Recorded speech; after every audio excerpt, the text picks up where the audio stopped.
পথ নিরাপত্তায় সচেতনতার বার্তা নিয়ে পুলিশের সঙ্গে রাস্তায় নামল স্কুল পড়ুয়ারা। পথ নিরাপত্তা সপ্তাহ উদযাপন শুক্রবার ফারাক্কা থানার পক্ষ থেকে একটি র্যালি করা হয়। বিভিন্ন স্কুলের ছাত্রছাত্রী ও সাধারণ মানুষ পায়ে হেঁটে এই র্যালিতে সামিল হয়।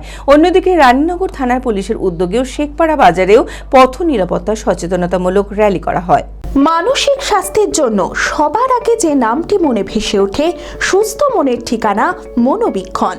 যোগাযোগ নাম্বার 7477799513।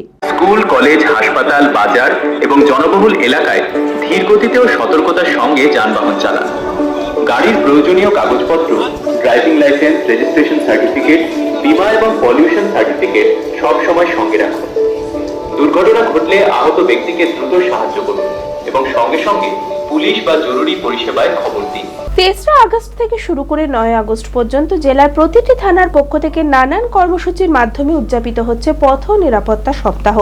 পথ নিরাপত্তায় সচেতনতার বার্তা নিয়ে শুক্রবার ফারাক্কা থানার পক্ষ থেকে একটি র্যালি করা হয়। বিভিন্ন স্কুলের ছাত্রছাত্রী ও সাধারণ মানুষ পায়ে হেঁটে এই র্যালিতে সামিল হয়। পথ চলতি মানুষদের পথ নিরাপত্তা নিয়ে সচেতনতার বার্তা দেওয়া হয়। সেই সঙ্গে হেলমেটবিহীন বাইক আরোহীদের সচেতন করে তাদের হাতে নতুন হেলমেট তুলে দেন পুলিশ আধিকারিকরা। তো হেলমেটটা অবশ্যই সবাই পরবেন, নিত্যদিনই যখনই বাইকে উঠবেন তখনই হেলমেট পরবেন। তাছাড়াও যে বেসিক নিয়ম ট্রাফিকের যে আইনগুলো আছে সেগুলো মেনে চলবেন সবাই। অন্যদিকে রানীনগর থানার পুলিশের উদ্যোগেও শেখপাড়া বাজারেও পথ নিরাপত্তায় সচেতনতামূলক র্যালি করা হয়।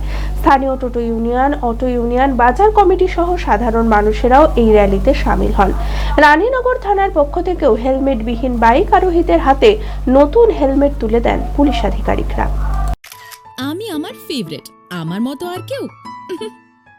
চঞ্চলতা তার কথায় কথায় জীবনে মিশে রঙ ভরায়, চুপি সারে মনে সে সাদে সবাইকে পাগল করে, পাগল করে।